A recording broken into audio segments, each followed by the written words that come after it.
Hey, everybody. Thank you so much for being here. Welcome to Healthy Living Live. I'm Chef AJ, and my guest today is my dear friend, Sharon McRae, along with her son, Evan McRae, coming to you from Columbia, Maryland, where they run the meetup group, the Forks Over Knives Columbia meetup group. Sharon is a PCRM cooking instructor. She is the creator and co-producer of the One Day Eat Well, Stay Well immersion taking place in Columbia, November 4th, where I have the privilege of speaking along with the likes of Dr. Joel Fuhrman and Dr. Neil Barnard and Brenda Davis.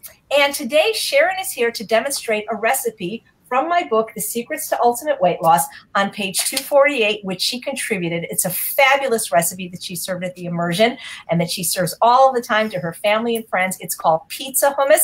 Her son, Evan, is going to show you how easy it is to make. They're going to tell you how they developed the recipe, and they're going to talk a little bit about how they, as a family of 5 with 3 teenagers, eat not only a vegan diet, but a whole food plant-based diet that's pretty much free of sugar, oil, and salt. So please welcome the McRae family. Hi, Sharon. Hi, Evan. Hi, everybody. Hello. How you doing? Hi. So thank you so much for being here, and thank you for showing us the fabulous recipe you contributed. So why don't we start with the recipe, show us how to make it, and tell us a little bit how you created such a yummy recipe, which if you want in its entirety, you can get my book, The Secrets to Ultimate Weight Loss, and turn to page 248, or you can get it on Sharon's website, which I'm going to post on the screen right now, which is eatwell-stay well. So take it away, the McRaes. Okay. Well, hi, everybody. We're honored to be on Chef AJ's live broadcast this evening. So this is my son, Evan. He's 15. He'll be 16 in October, but I'm trying to ignore that. And I came up with this recipe when my kids, we have also a set of twin girls, and you'll see them later. But when they were about 10 and 6, I learned about the powerful connection between dairy and cancer. And we have a very strong family history of cancer. My mom actually died of cancer, breast cancer in particular, in 2009.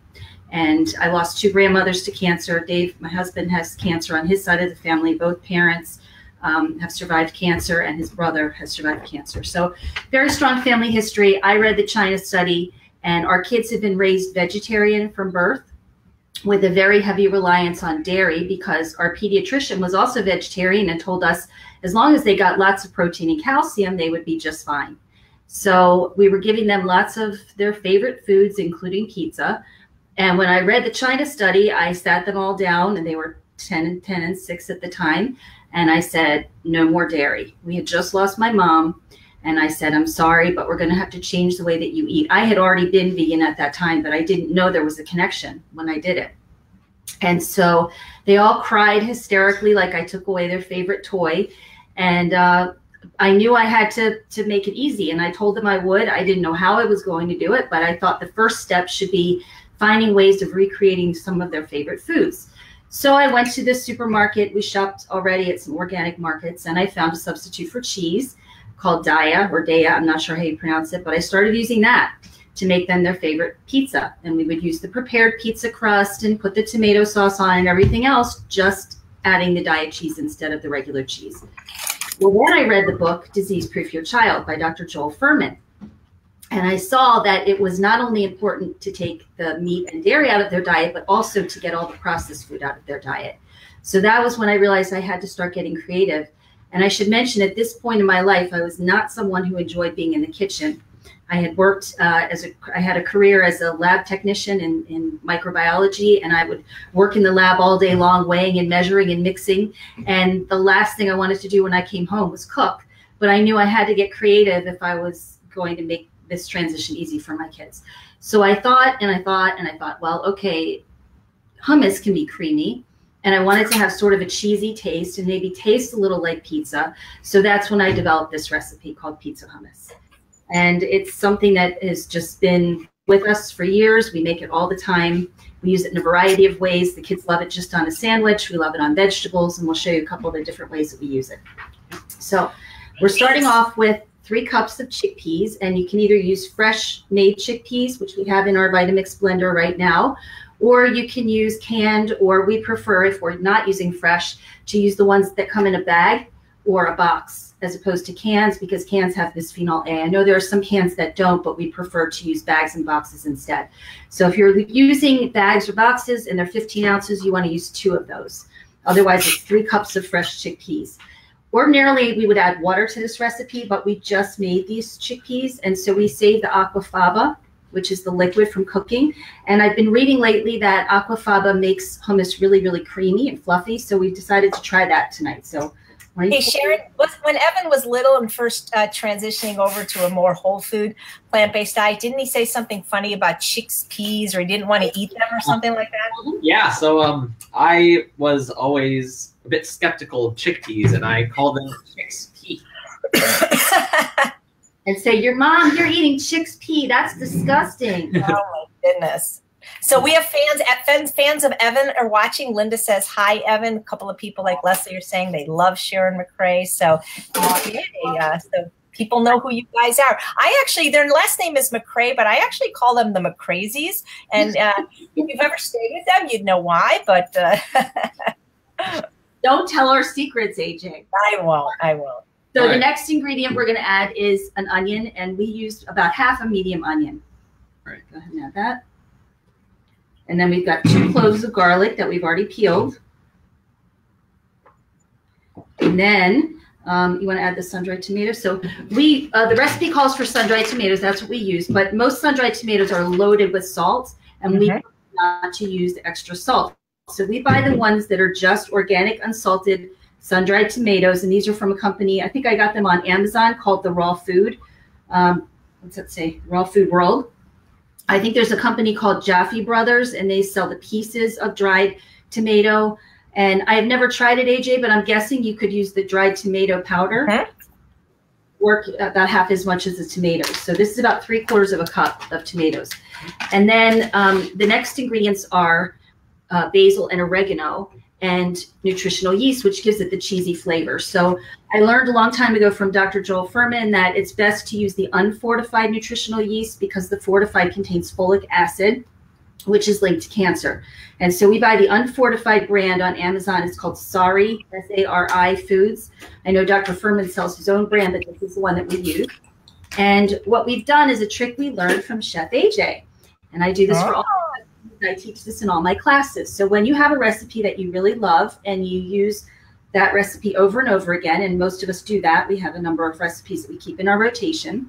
It's easier if you just pre-measure out the spices in advance and keep them all in one jar, and we recycle these jars through the dishwasher, clean them out, dry them, and then reuse them for recipes. So this one is labeled pizza hummus, and what we have in here is our nutritional yeast and our basil and our oregano. So it's just one jar that you have to dump in instead of measuring all the different jars. Do you ever use fresh basil in this? Not in this, but I'm sure it would be delicious. We used to have an herb garden, and we would have it very accessible, but we don't anymore. So it's something we should try again. I'm going to add a little bit more aquafaba just because I think it needs it. We might add a little bit more as we go if it needs to be a little thinner. All right, so that's it. That's all we do is add these ingredients to the Vitamix, put the lid on, and we're to blend. All right. All right, I'll let Evan do it. It's going to be very loud, so you might want to mute your computer for this. Yeah. Okay. All right, here we go. For it.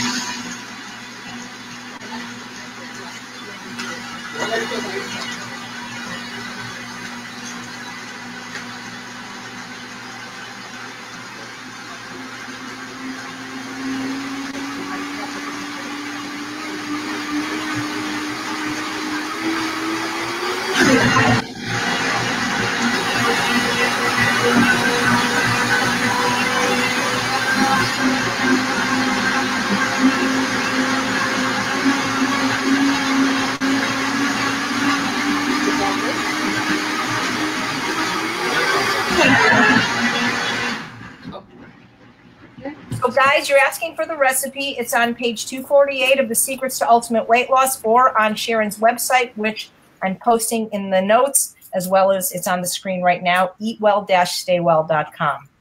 All right, so Evan's going to give it a taste.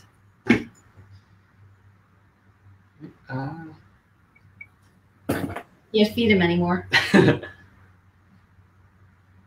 Yeah, that's the pizza hummus. Good? Yeah. All right. Really good. So just to show you a couple of things we do sometimes with it. One of the things is the kids love this. These are the Ezekiel sprouted grain English muffins. And they'll just put pizza hummus and tomato sauce on top, maybe some cooked mushroom and onion or spinach, and maybe a little bit more nutritional yeast. And we just bake that, and that's pizza. Yum. That's kind of fun is we take a collard leaf and we'll do a roll up with it. So we'll put a paper towel over it to crush that really thick stem. And we'll use a rolling pin. I don't know if you can see this. We'll use a rolling pin and just crush the stem with the rolling pin. Where did you learn that? Because I learned that at True North. I learned it. I think Del Shroof did a talk one time, a video on YouTube, and I learned it from that. I used to cut the stem or just shave it with a vegetable peeler, but this way you're getting all the benefits of the whole thing. Hey, Michael Taylor's watching. Hello, Michael. Hey, Nice Michael. How you doing? All right, so you want to go ahead and spread it. So then we just take a spreader knife and Your friend Linda's watching. it's on. Keep sharing this broadcast, guys. People need to see how easy it is to make healthy, delicious food for families. Yeah, and the important thing here I want to show you is that the kids can pitch in. Granted, Evan is 15, but there's no reason that a 5-year-old couldn't do this part, you know, or maybe help to mix or add things to the blender. So it's important to get kids involved because when they have a hand in preparing the food, they're more likely to eat it and enjoy it. Absolutely. Very good. So he's just spread the hummus on the leaf. I don't know if you can see. And then if we had it ready. Oh, yeah. Okay, good idea. See, I don't know if you can see that. Myra wants to know how long does aquafaba last in the fridge? And do you just add to it? For longer than a week, so I'm not sure. I feel like after a week I probably shouldn't use it anymore. And I haven't, to be honest, I haven't played that much with it. I know there are recipes out there for making chocolate mousse and for making all kinds of things fluffier, but I thought I'd try it today. So does it seem fluffier than usual? Yeah, I think it's good. So maybe we'll just keep doing good consistency. Yeah, so maybe substitute that for the water the next time you make this recipe. So that's it. We would normally put some shredded vegetables on top of this, maybe some shredded carrot and onion and red pepper, and then just roll it up like a burrito and eat it. So that's another healthy way of getting in your greens. Delicious. All right. Now, sorry. So, Evan, how long have you been eating this extreme diet? Okay, so I don't think that I was too extreme when I was 6, which was like 9 years ago now. Kind of hard to believe. I wasn't eating as extreme at the beginning because we were just easing into it. As Mom said, we were using transition foods like Daya. So I think that I've been like really extreme vegan for, I'd say like 7 years, maybe 6. I don't know.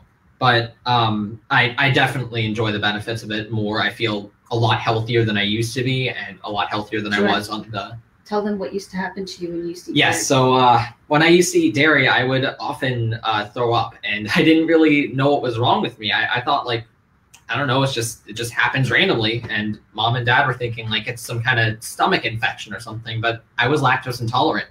I haven't thrown up like that ever since I had dairy. Or I gave up dairy, sorry. Yeah. So I'm enjoying the benefits of being vegan, for sure. So don't you get teased a lot at school, and don't you feel like a social outcast because you're not? I'm being facetious, by the way, hence the tone. Yeah. But people say, but I want my kids to be normal. Yeah, so I think that used to be more of a problem when I was in middle school, which was like a year or 2 ago now. But I haven't really been struggling that much with it. And even though like someone does occasionally ask, like, "Wait, are you vegan?" or like, "What's that you're eating?" Like, they're not being as negative about it, really, I've observed. And also it's fun to instruct them and like inform them about this. So you have a friend right now. Yes, I have a friend right now who's actually interested in becoming vegan himself, and he's asking me for tips and tricks and recipes and stuff. So I'm trying to support him along the way. So cool. Yeah. So you don't miss anything from the old days? You don't miss anything from the old days? I don't really have anything to miss at this point. Like I was only when I transitioned this way to this way of eating, so I don't really like have any recollections, any like sentiments for food that I had before. I've adapted to this, and I've been eating this way so long that like this is all I want. So wow. Far from deprived, and I will tell you, he can eat like nobody I've ever seen. And you can see how thin he is, but he can eat. I mean, he sits down with these gigantic salads, and he takes fistfuls of cashew nuts and fistfuls of Japanese sweet potatoes. And I just sit there and shake my head and say, you know, when I come back in my next life, I want to be a teenage boy. Oh my God, so lucky. Leslie has said a good tip is to freeze the aquafaba into an ice cube tray, and then that's a great idea. Black bags and use them as needed. That's a great suggestion. Yeah. Should try that. Absolutely. So Sharon, you know, I hear this all the time. I don't have kids, so I have no authority over these people. But, you know, and you're in our ultimate weight loss program, even though you're not overweight or a food addict, you just happen to eat the diet that we recommend, which is the diet that Dr. Goldhammer eats. But she goes, well, you know, my kids won't eat healthy. You know, my kids, they have to have dairy. They have to have sugar. You're a food coach. People can hire you to coach them and help them transition families. But what do you say to them? They give up so easily, you know? Well, what I say is, if that's what you feed your kids, that's what they'll eat. You know, you're the one who introduced them to junk, most likely. So just be the one to take it out. Especially the younger they are, the easier it is to change their palate.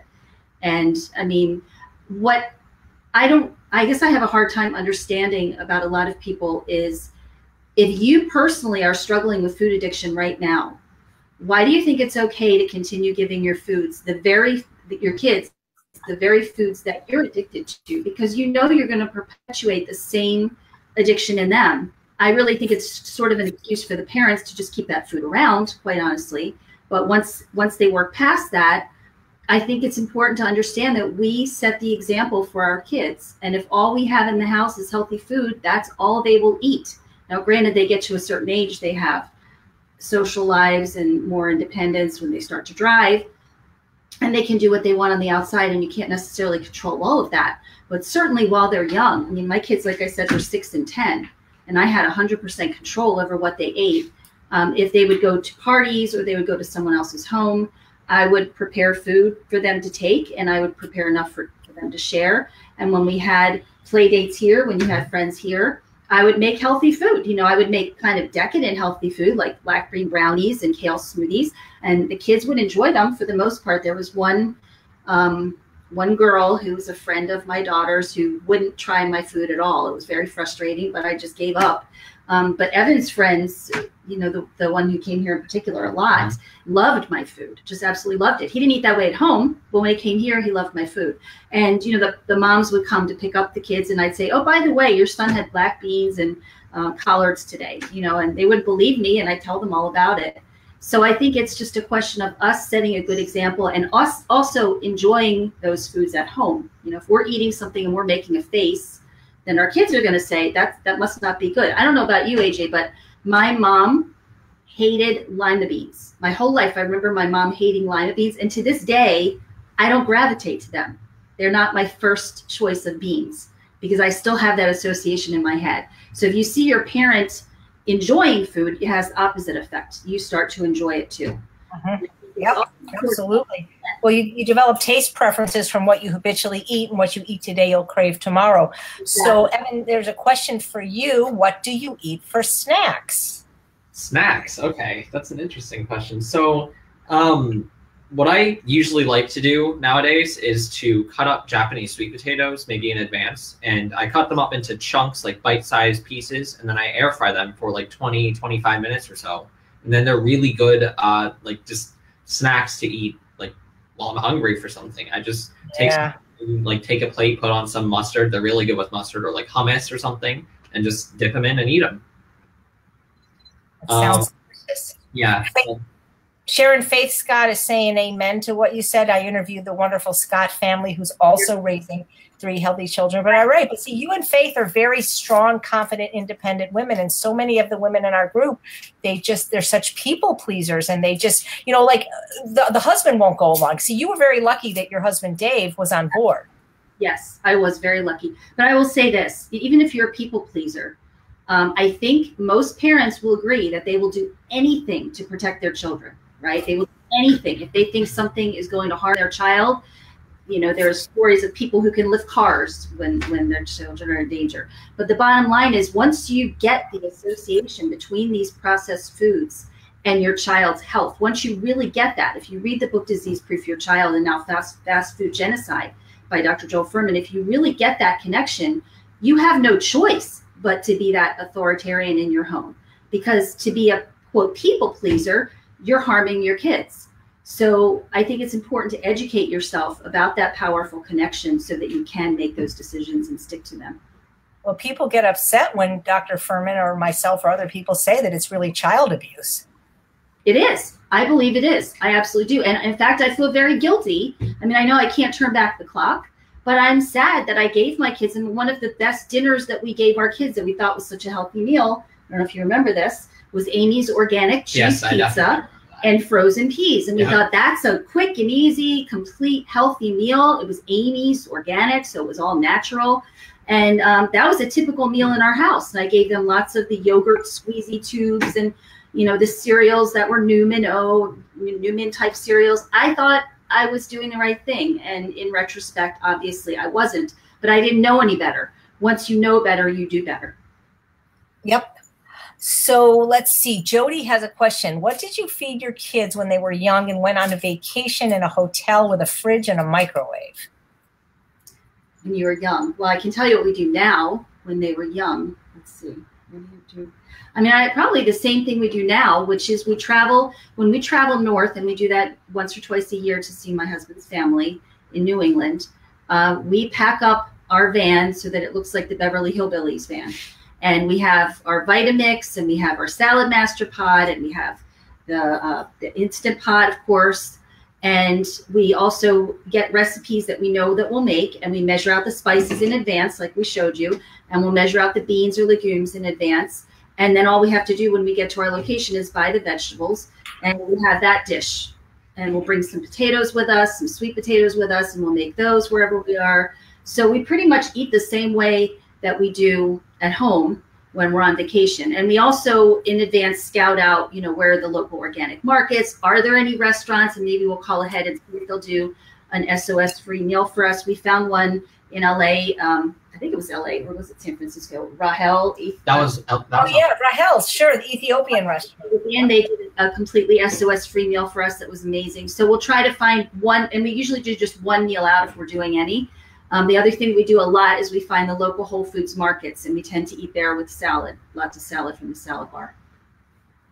Terrific. Faith says that her kids have a choice, kale or collards. Here you go. or beans. Exactly. Importantly, as parents, her husband and her are the examples of what we want our children to be. Rock on, Faith. It was her birthday yesterday. Happy birthday. Another beautiful lady who'll be at the Ultimate Weight Loss Conference with her whole family, as will Sharon, as will Leslie. And if you guys can't make the conference, consider getting the live stream. So, Evan, at the beginning, didn't you cry, though, like when you were 6, when Mommy took dairy away? Yes. So that was because, like, even though I was lactose intolerant, I was still pretty attached to the foods that I was eating back then, all the dairy and stuff, the cheese pizzas, the yogurts, whatever. Because dairy is an addictive thing, and I was addicted. I didn't really realize it. I just thought it was normal food to me. But I was really upset when Mom came. It was like the end of my world. Like, what am I going to eat anymore? So I was upset. Marcy and Tess' sisters were upset. So, but I think that it's been well worth it in the end of things. And my eyes have definitely been opened far more than they were back then. So, yeah. And I have to plug Chef AJ. One of the pivotal things that happened to make this transition easier was that I met you at Vegetarian Summerfest in 2011 and attended your cooking demonstration and fell in love with all the food I was eating. So I bought your book and I brought it home and I started making, I think I first made all the truffles and the brownies out of it, so the desserts. And then I started making some of the savory dishes. I remember Easy Cheesy Peasies and the mushroom stroganoff, which coincidentally we had this evening, but the enlightened version of it. And the kids started to love everything I was making, and that made it a lot easier to make the transition to healthier food. So thank you for that. Sure. So Cheryl wants to know about what you pack to take to school for lunch. So Evan, maybe you can talk about, because I know you're old enough now, you pack your own lunch, and I'm sure the girls do as well. Okay, so for lunches, what I usually do is I make myself a sandwich. So we just made hummus right now, but we have all these different kinds of hummuses at times. So I just spread it on a piece of bread. I like the Ezekiel 7-grain sprouted bread. So I spread it on there, put on some leaves, maybe some kale or some spinach or something, put another piece of bread on top, and that's a good sandwich to have at lunch. Sometimes I bring up cut up fruit like apple slices. Sometimes I bring little oranges. And also my dad every morning makes me a nice green smoothie that I always finish at lunch. So it fills me up. Terrific. Yeah. And you have some pretty good culinary skills, don't you, Evan? Because I've been with Mommy where she's like called you guys and barked the orders of getting the food together. So so you guys make stuff too, right? You know how to use the Instant Pot, don't you? And some of the Salad Master machines. Yeah. And they made me for my birthday last year. I'll never forget this. It was the best gift they ever gave me. It wasn't last year. It was this year. This past year, yeah. I had to go to a movie premiere for Eating You Alive on my birthday. And when I came home, they had made me waffles from start to finish, from scratch, using the waffle iron all by themselves. They made me chocolate waffles. Yep.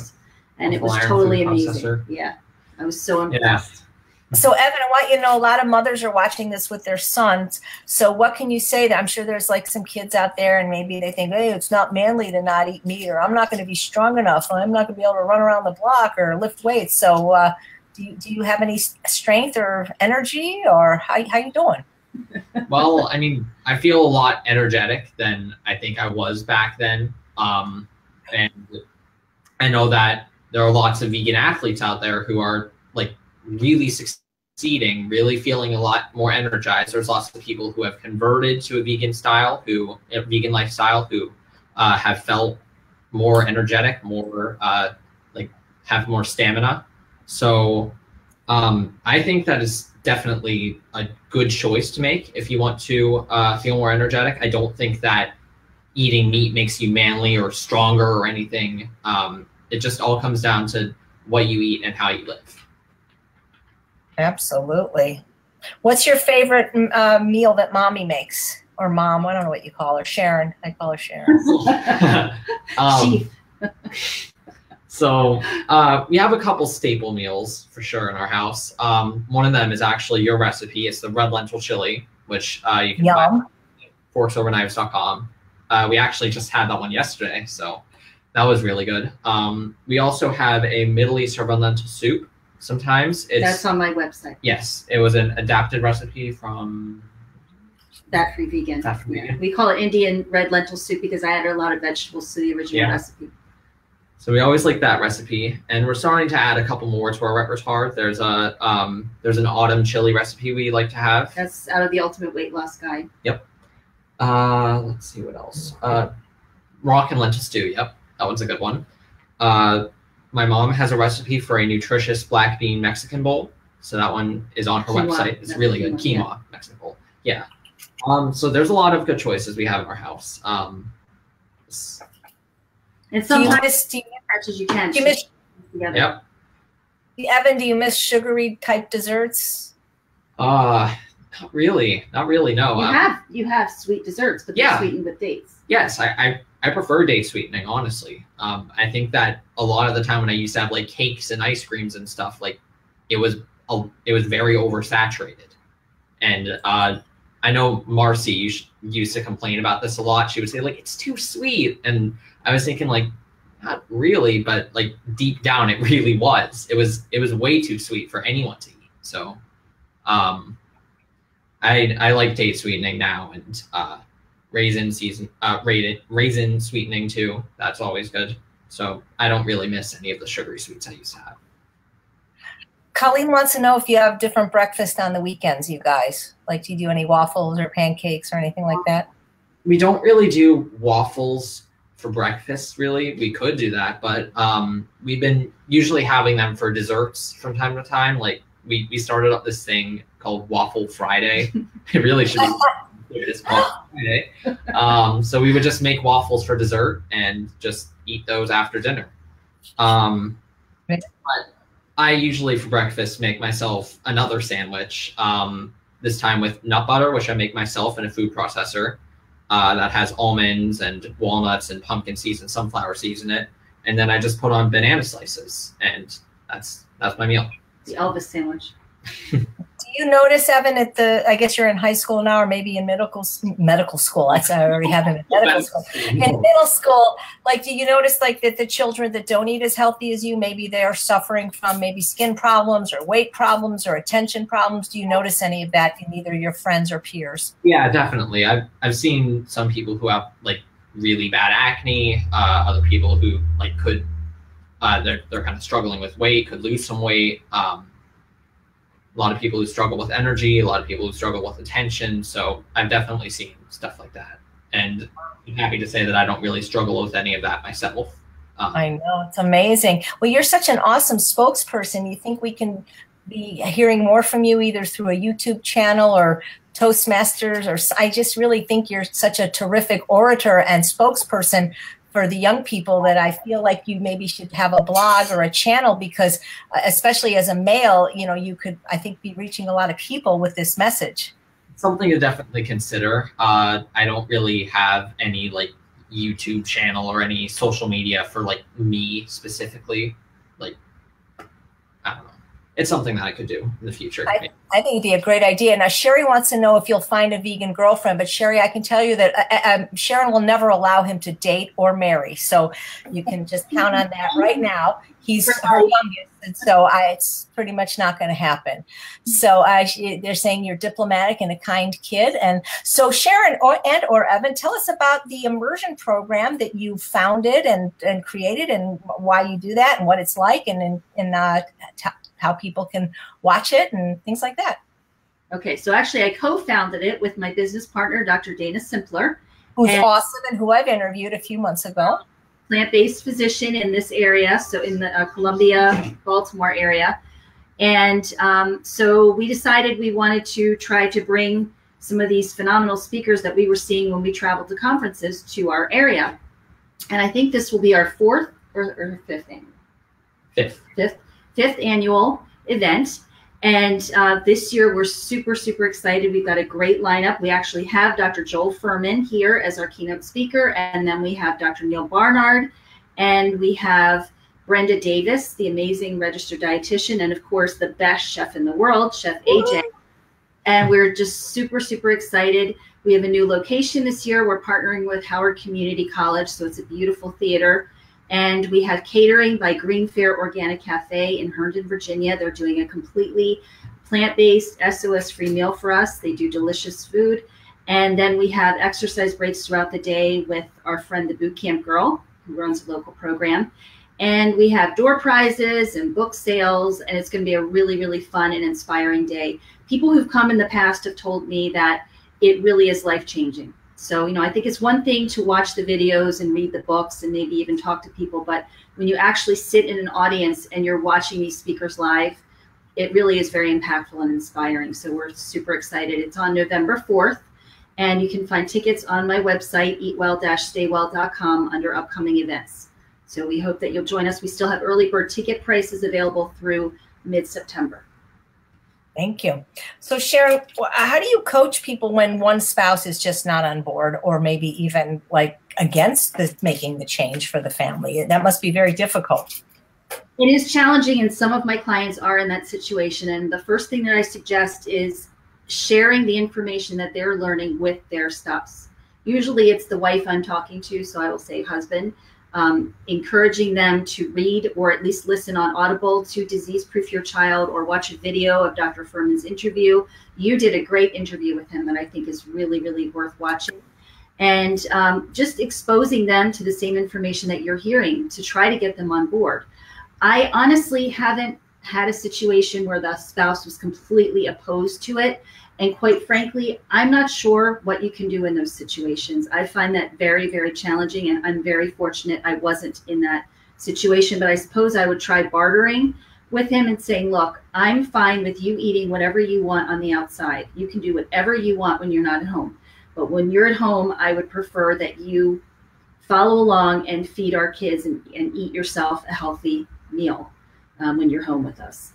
And if I would have to say, if that doesn't work, I I guess maybe some counseling is in order to figure out, there's got to be some underlying reason for it. And I suspect it's not just food related. So I would say counseling of some sort would be in order. Like I said, I think it's really challenging. It's definitely much easier when you have a spouse who's willing to go along, even if he or she is not willing to make the change themselves. Wow. Hey, your friend Tabitha's watching. Tabitha? Yeah. Doesn't she live near me, supposedly? Tabitha is watching us. Tabitha, we watch you incessantly. We love you. Oh, I hope it's the right Tabitha because I can't see the picture. What's her last name? Brown? Tabitha Brown? Oh, no, wrong Tabitha. Sorry. All right. Tabitha, but Tabitha's watching. Hi, Hey, Tabitha. Tabitha's watching. So thank you to that, Tabitha. So Jamie wants to know, what do you use for laundry detergent and soap? We use, for soap, we use the Dr. Bronner's peppermint, and we just dilute it for pretty much everything. We have a laundry a dishwashing soap. I can't remember what the name of the company is. I think it's Seventh generation. no, it's not 7th generation. It's Hummus laundry. I'm talking about dish soap. I know. It's in there. Pull it down. If you want to get it, the dish soap that I think it's called the Honest Company, and it's completely clear, so it doesn't have any color or fragrance or Yes, anything. the Honest Yeah, the Company. Honest Company. So we use that for I'm talking dishes. about dishwashing. For dishwashing detergent, what's the brand that we I use? thought that's That is. Oh, seven- Am I hearing Dave? Yeah, hold on. Let me get everybody in here. Yeah, Hold on. get the whole family. What the heck? Marcy, Tess, Dave. Why don't you use the megaphone I got you? AJ got me this megaphone. She got tired of hearing me scream through the house. Come on, come on, you guys. So this is the entire McRae or McCrazy family, depending on how you look at it. Hi, Tess. Come on. Hey, Tess, get in. Squeeze in. Hi guys. So how is it having? Hi Dave. I purposely came late because I believe in truth in advertising, and I didn't want anybody to be under the misimpression that I come when called. So who was the biggest holdout? So in changing the four pallets here, was one of the four a bigger holdout than the other? Was one of their pallets the most stubborn, or were they all pretty much easy going? I'm going to guess it was me. Because the kids didn't have a choice, right? In the matter, you know, Sharon and I often kind of laugh about the notion about, well, we don't want to turn food into a battle zone. Well, you know, it's not a battle zone if you take all the ammunition. I love it. It's not a battle zone if you take away all the ammunition. That's brilliant. People ask, how did you get your kids to eat so healthy? And we say, that's all we feed them. That's right. And that's what Faith Scott says too. And Will Scott says too. The people that do it, that's what they say. That it's a kind of a no-brainer. But you know, you're an attorney. What do you do when they say, but he doesn't like the healthy food. He doesn't like it. I'll go back to the saying, that's all we feed them. Yeah. So you say, look, at some point or another, you're not going to the kids aren't going to starve themselves. At some point, they'll say, I'm just so hungry I could eat anything, and say, well, perfect. This food's been here for you all along, and it's really good. Yeah. It's good for you. Yeah. And it helped. It helped that there was never bad tasting food. It was always delicious. Yeah. So he was a holdout for the salmon. Yeah, but yeah, I was going to say I would have been the holdout for two reasons. One of them being that I, like many people, believe what you hear, even though you don't go out and investigate it yourself. Well, everybody knows salmon's really healthy, so I believe that maybe I was doing myself some favors by still eating that. But also the key was that I had a car, and I could leave the house, and if I felt like, oh, I think I want to have something, I could do it, whereas the kids didn't have that. And latitude. You hid salmon packets in your trunk. Well, I didn't hide them. I just, I'd buy them, and I didn't like waving them under your face. I would find them. And then the movie Forks Over Knives came out, and Dr. Barnard was at the premiere, and I took Dave up to him and said, can you please talk to my husband about salmon? And that was the end of the salmon. Nice. Yeah. Nice. Well, you guys are an incredible family. The only thing I think is missing is a book, because we really don't have a book out there.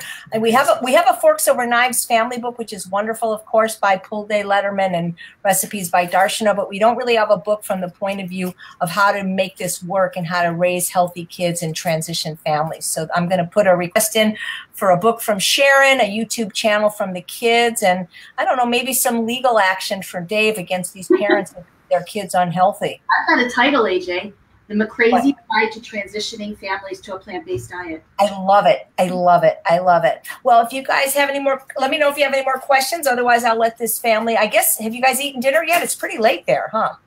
I did, and Evan did, but the rest haven't. Rest haven't. So, all right, I'm going to put myself back on screen for a minute to say goodbye to you all. So, oops, when I do that, I miss a few of you. So, so thanks you guys so much for watching another episode of Healthy Living. Please try Sharon's delicious recipes on her website, eatwellstaywell.com, and come see us all when we're going to be in Baltimore on November 4th. So thank you guys so much. Thank you. And I hope to talk to y'all soon. Okay. Take care. Bye. Bye.